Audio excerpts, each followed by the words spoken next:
Fala aí, pessoal, tudo bem? Pastor Dano Batista aqui pelo canal Igreja Sem Política. Um abraço a todos aqueles que sempre me acompanham. E hoje, me pedindo para trazer esse tema aqui para vocês, do que diz respeito à atuação de dois pastores evangélicos e políticos que estiveram lá presentes em uma entrevista com o Monark, o youtuber, e deixaram ali manifestar algumas intenções teológicas e também ministeriais que me pediram para trazer uma certa avaliação a respeito dessa atuação dos dois pastores, tá?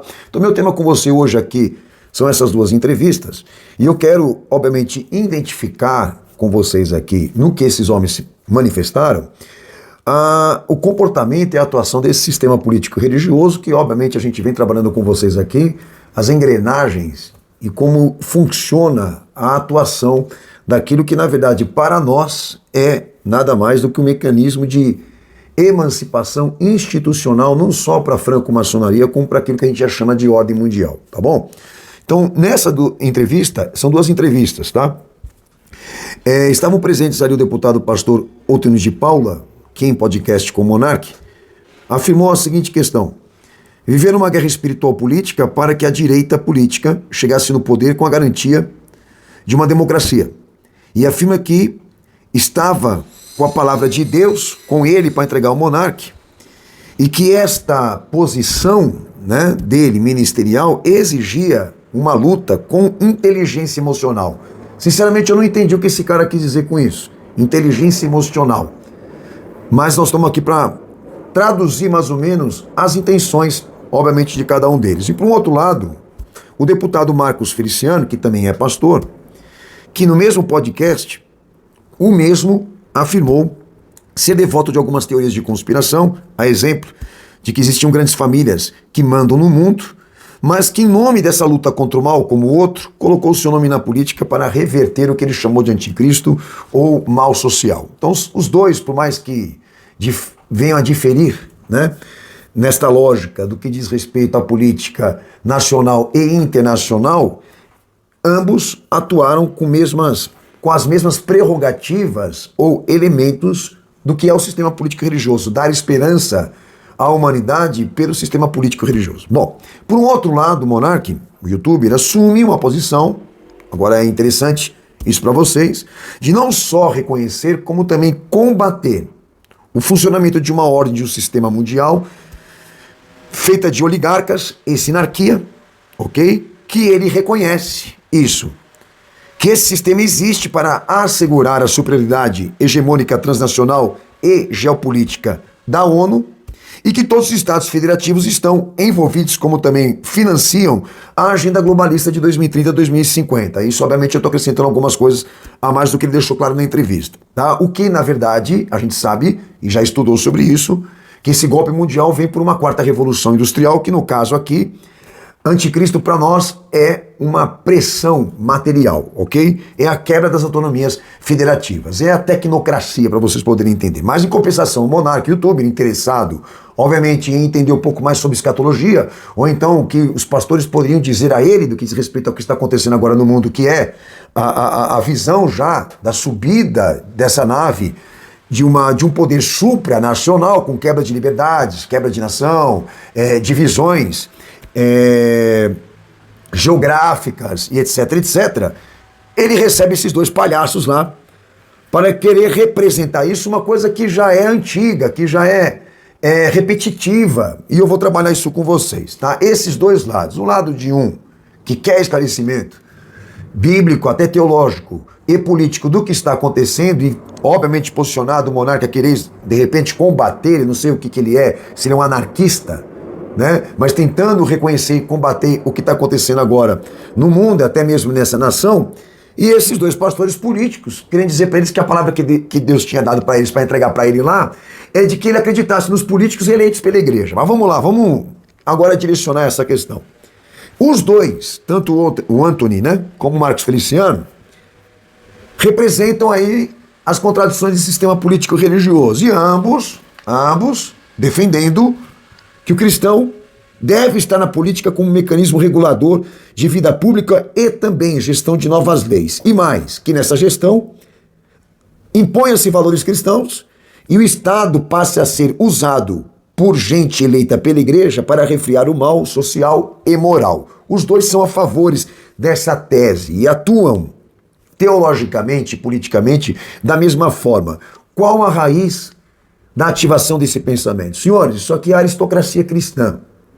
Tá? O fundamento desse pensamento, a raiz dessa ideia e desse pensamento, na chave teológica protestante, é a aristocracia cristã. A aristocracia cristã, ela traz consigo esse pensamento e representa no protestantismo a colaboração disso, de dar a ascensão e a emancipação institucional para a maçonaria. Quem começou a peregrinar essas ideias teológicas foi Lutero e Calvino. O que eu estou dizendo para vocês aqui é ciência e história. Tá? O que esses dois palhaços estão fazendo aí na frente do youtuber é só destilar novamente essas partículas venenosas dessa teologia, que obviamente negam completamente elementos messiânicos para aquilo que é argumento, porque não tem escritura, não tem Bíblia, não tem fundamentação naquilo que Jesus foi e posteriormente a primeira igreja, mas em compensação, em nome de Cristo, em nome de Deus, em nome da igreja que eles obviamente representam, impõem uma forma de ministério ou de chamado divino que não existe elementos bíblicos. Mas em compensação, ativam a chave de uma teologia que eu vou na história e procuro autoria e sei quem criou essa ideia, quem criou esse pensamento de uma teologia ministerial e gestora que saia da igreja e de gente eleita por ela e que esteja ligada à moral, ao compromisso humano, de que exista a possibilidade de que uma política que venha sair da igreja repare o Estado, transforme o mundo, inclusive isso, uma política que seja possível representar o povo e defender a igreja. E qual o preço que eles estão cobrando para vencer o mal pela política que sai da igreja? Elegendo eles. Olha como que rende esse dualismo para esse pessoal todo. Que para destruir o mal por gente eleita pela igreja, o custo disso é eleger gente que a igreja indica e candidata à gestão religiosa. Agora, aí entra a outra parte do youtuber, tá? Do monarca exatamente dizer, opa, mas espera lá, mas os estados estão envolvidos com a política internacional. Os estados financiam a agenda globalista de 2030 a 2050, porque a ONU ela representa a obra final de todo o sistema religioso. E questionando esses caras, então como que vocês vão usar a política para inibir, para impedir a agenda globalista, sendo que todas funcionam para a elite global? Aí entra a questão dessas duas figuras, de jogar esperança no coração dele, como também dos demais que escutam o discurso deles, de que ainda existe gente boa na política e bem intencionada a impedir isso, quebra de liberdades, quebra da autonomia dos estados federativos, e impedir nova ordem mundial. Só que detalhe, senhores, a igreja protestante, todo o protestantismo, como o catolicismo, toda essa gente que representa o sistema político religioso está no colo da ONU. Todos eles estão cadastrados no cumprimento desse dever de obedecer os protocolos, disso que eu vou chamar aqui, humanismo político, diálogo interreligioso cultural, tecnologia integral, ambientalismo holístico, que esse tal pastor Antônio de Paula, e também Marcos Feliciano, o que eles não falaram para esse monarca é o seguinte: olha, a Assembleia de Deus, da qual nós fazemos parte, é uma das igrejas que assinaram com o Vaticano o compromisso de pôr em cumprimento a agenda de 2030 e de 2050 da ONU, pô. Com essas razões que eu estou falando aqui. A igreja é um paralelo do esquema. Então eu queria colocar para vocês aqui esses dois eventos com esse youtuber como um exemplo de cinismo, de mau caratismo, de safadeza que esses caras que saem da igreja representam, senhores. A gente sabe, todos aqui sabem o quanto a gente tem se dedicado a trabalhar esses aspectos, porque o movimento Igreja Sem Política existe para defender aqueles 3 aspectos de argumentação: a identificação da autoridade teológica, que é uma das coisas básicas do movimento Igreja Sem Política, é identificar quem tem a autoridade teológica dentro da igreja para prescrever fé, para dar o veredito da fé, a palavra certa da fé, a unidade do dever cristão e do chamado cristão, essa chave de pré-ordenação do que a igreja tem que ser, do que o cristão precisa ser. Isso não sai da igreja, não sai do homem, é messiânico.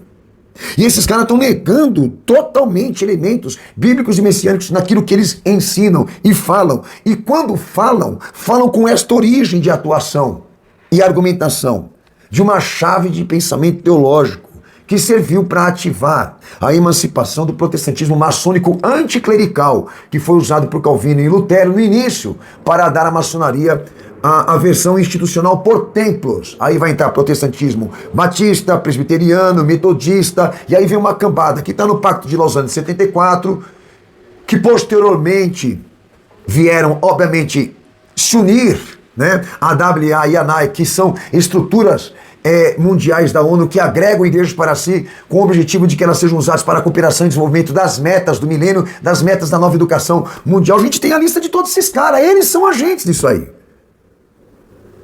Agora, o que eu estou querendo com vocês aqui? Há mais bom senso nesse indivíduo, que não me importa o monarca, se ele é revolucionário, se ele é anarquista, mas ele é o cara que se desespera porque ele vê a nova ordem mundial chegando para a humanidade e ele não sabe o que fazer com isso. Há uma certa revolta, mas há mais nele honestidade e bom senso do que aqueles que estão dentro da igreja que representam esse cinismo. Para que continuar dando esperança para o povo de que existe uma política ligada à moral, ligada à liberdade, ligada à pátria, sendo que a esquerda e a direita, toda ela está financiada por um único poder e um único fundo internacional? Isso é básico de história, de quem pesquisa, de quem estuda. Mas daí esse cara, obviamente, chama os dois ali, com a boa intenção de saber o que eles têm para falar, e eles vão ali e se debruçam a jogar sobre ele um monte de mentiras teológicas que a gente tem raiz de autoria. E eu me prontifico a provar o que eu estou falando. E será que eles vão conseguir me refutar no que eu estou dizendo aqui?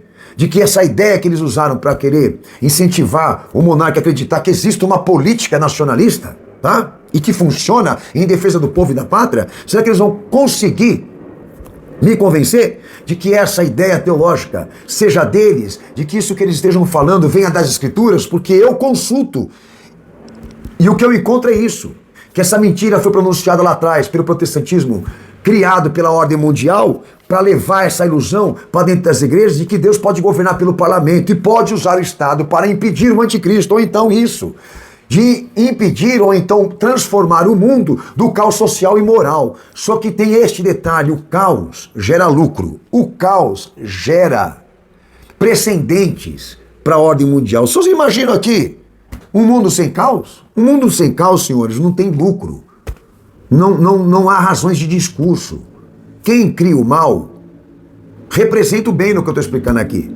O mal traz a eles o lucro. Por isso que o bem financia o mal. E esse dualismo funciona demais no discurso desses caras. Bom, o que eu posso dizer ao senhor, já falei. Tá? E a gente segue analisando esse comportamento, e não adianta falar: pastor Daniel, o senhor é crítico, o senhor sempre está contra todo mundo. Não, você tem que me convencer, tá? De que estes caras que se chamam pastores e assumem gestão e carreira política, que eles estão respaldados pelo Evangelho do Cristo, que eles estão delegados por Cristo, e que o que eles estão usando agora em defesa da igreja, este método, esse sistema foi visto em Jesus e na primeira igreja e na primeira era dos cristãos. Como você não vai conseguir me convencer, até porque então há uma origem para o pensamento desses dois palhaços aí, então a gente continua falando. Não há ninguém que refute e fale contra o que a gente tem exposto para vocês aqui, que eu espero do meu Senhor Jesus. E da parte de vocês é o bom senso, pelo menos, como desse monarca, de identificar e assumir essa posição, não de querer combater, porque isso é uma coisa na escatologia impossível de acontecer, de que o anticristo seja impedido, porque a escritura obviamente tem que se cumprir, mas pelo menos de reconhecer que o que prevalece é o sistema mundial das oligarquias, da sinarquia, que o que a gente está vendo aí são os estados federativos financiando e colaborando para que a ONU tenha o poder mundial. O que está funcionando é a política internacional. Cadê o Bolsonaro? Aonde está a direita agora para impedir a política internacional? Então vamos abrir o olho, gente, parar de ser palhaço e abestalhado para acreditar que alguma coisa boa ainda vai sair da política, porque o que sai da política é a ordem mundial. Um abraço para vocês, a gente volta aí no próximo tema.